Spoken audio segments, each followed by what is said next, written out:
जय माता दी। राधे राधे एवरीवन। आज की वीडियो में हम जानेंगे कि अखंड ज्योत कैसे जलाई जाती है, अखंड ज्योत के नियम क्या होते हैं, अखंड ज्योत की देखभाल कैसे की जाती है और अगर बाती बुझ जाए तो हमें क्या करना है। ये संपूर्ण जानकारी आज की वीडियो में मिलेगी। वीडियो को आप अंत तक जरूर देखना। नवरात्रि में अखंड ज्योत जलाई जाती है। आज की वीडियो में हम देखेंगे कि नवरात्रि में या अन्य किसी पूजा में हम अखंड ज्योत कैसे जला सकते हैं।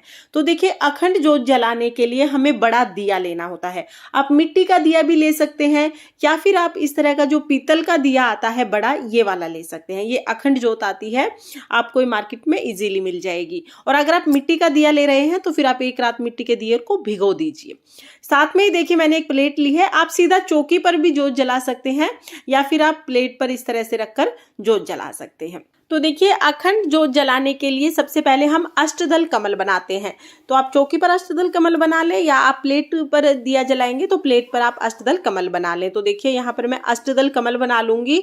चावल से अष्टदल कमल मैंने कलश के नीचे बनाए हुए हैं, तो यहाँ पर मैं रोली से अष्टदल कमल बनाऊंगी। तो देखिए, इस तरह से 8 लाइनें लगाकर आप अष्टदल कमल बना लीजिए। नवरात्रि में अखंड ज्योत जलाने के कुछ नियम होते हैं। जब भी आप अखंड ज्योत जलाएं तो घर को कभी भी बंद करके नहीं जाया जाता है, यानी कि घर पे ताला नहीं लगाया जाता है। जब घर में अखंड ज्योत जलाई जाती है तो हर समय किसी ना किसी का घर में रहना जरूरी होता है। और अगर आप जॉब करते हैं या घर को बंद करके जाते हैं तो फिर आप अखंड ज्योत अपने नाम से किसी मंदिर में या किसी शक्तिपीठ में जलवा सकते हैं। वहां पर आप सारा सामान दे आए ज्योत जलाने का और उसके बाद आप बीच बीच में दर्शन कराएं। इस तरह से भी अखंड ज्योत जलाई जा सकती है। तो देखिए, अष्टदल कमल बना लिया है। इसके बाद हम दिया लेंगे। दिए के साथ हमें लेनी है बाती। तो देखिए, इस तरह से दिए को ऊपर से खोलकर हम इसमें बाती लगा देंगे। अब हमें अखंड ज्योत के लिए जो बाती लेनी है वो देखिए 1.25 हाथ की बाती आती है। ठीक है, ऐसे हाथ से कोहनी तक हम मापेंगे और उसके बाद थोड़ी सी एक्स्ट्रा होगी तो ये 1.25 हाथ होगी। तो इस तरह से देखिए 1.25 हाथ की बाती आती है। आप घर पर कलावे से भी ये बाती बहुत आसानी से बना सकते हैं। तो ये कलावा आप ले लीजिए, इससे बटकर आप ये बाती बना लीजिए। 1.25 हाथ की बाती बनाना जरूरी है क्योंकि 1.25 हाथ की बाती 9 दिन तक आराम से चलती है। बाती बहुत ज्यादा पतली भी नहीं होनी चाहिए और बहुत ज्यादा मोटी भी नहीं होनी चाहिए।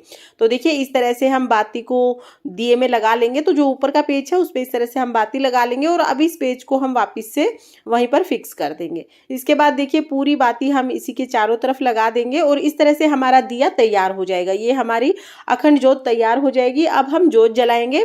तो देखिए, ज्योति जलाने के लिए जो हमने अष्टदल कमल बनाया है उस पर हम ये दिया रख देंगे।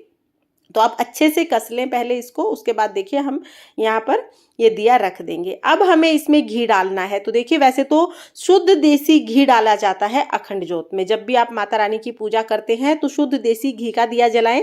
शुद्ध देसी घी ना हो तो आप तिल के तेल का भी दिया जला सकते हैं। देखिए, अच्छे से हम बाती को डिप कर देंगे और दिए को हमें ऊपर तक नहीं भरना है, थोड़ा सा ऊपर से खाली रखना है। इसके बाद हम दिया जलाएंगे और देखिए, दिया जलाने के बाद यानी ज्योति जलाने के बाद हमें माता से प्रार्थना करनी है कि वो इस दिए की रक्षा करें। नवरात्रि में जो अखंड ज्योत जलाई जाती है वो माता का ही स्वरूप होता है। तो हमारी तो कोई हैसियत नहीं है कि हम इसकी रक्षा कर पाए। हमें माता रानी से ही कहना है कि वो हमारे अखंड दिए की रक्षा करें और जो भी आपने मनोकामना मांगी है उसको वो पूरा करें। अखंड दिए का मतलब होता है कि जितने दिन का भी आपने संकल्प लिया है ये दिया उतने दिन तक खंडित नहीं होना चाहिए।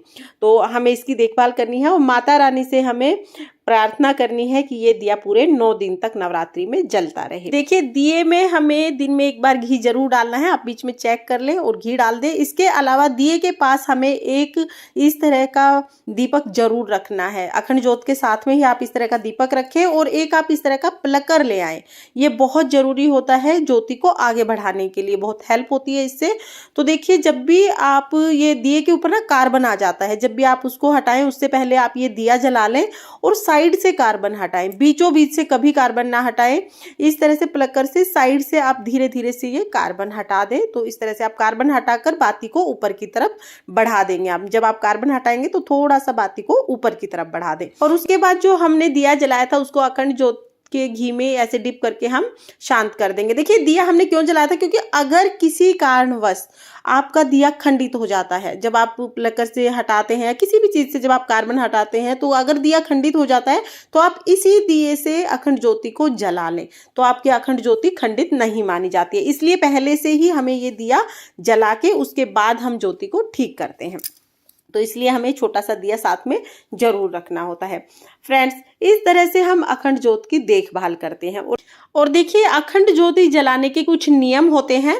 पहला नियम तो मैं आपको बता ही चुकी हूँ कि जब भी आप अखंड ज्योत जलाएं, घर में किसी ना किसी का रहना जरूरी होता है, घर को ताला नहीं लगाया जाता है। दूसरा जो अखंड ज्योत जलाने का नियम होता है कि जब आप अखंड ज्योत जलाएं, जिस जगह पर भी आपने ज्योत जलाई है उस जगह पर आप साफ सफाई का विशेष ध्यान रखें, साफ सफाई रहनी चाहिए वहां पर। तीसरा जो नियम होता है, जब भी आप अखंड ज्योत जलाएं तो घर में शुद्ध सात्विक भोजन ही बनना चाहिए। प्याज लहसुन का उपयोग उस टाइम पे आप घर पे ना करें। अगर आपने 9 दिन की अखंड ज्योत जलाई है तो 9 दिन तक आप घर में प्याज लहसुन का इस्तेमाल ना करें। तो इन बातों का आपको ध्यान रखना है। किसी भी मनोकामना की पूर्ति के लिए अखंड ज्योत जलाई जाती है। फ्रेंड्स, नवरात्रि में अखंड ज्योत जलाना बहुत ही शुभ माना जाता है। इससे घर में पॉजिटिविटी आती है और अखंड ज्योत जलाने से माता रानी बहुत जल्दी प्रसन्न होकर मनोकामनाओं को पूर्ण करते हैं। आप भी बिना किसी डर के अखंड ज्योत जलाएं। फ्रेंड्स, अखंड ज्योत जलाने के विषय में ये छोटी सी जानकारी अगर आपको पसंद आई हो तो वीडियो को लाइक करें और चैनल को सब्सक्राइब करें। साथ ही नवरात्रि पूजा से रिलेटेड सभी वीडियो चैनल पर आ चुकी हैं, सभी का लिंक मैं आपको डिस्क्रिप्शन में दे दूंगी, आप उन्हें भी एक बार जरूर देखें। माँ भगवती की कृपा आप सभी पर बनी रहे। देखने के लिए बहुत बहुत धन्यवाद। जय माता दी। राधे राधे।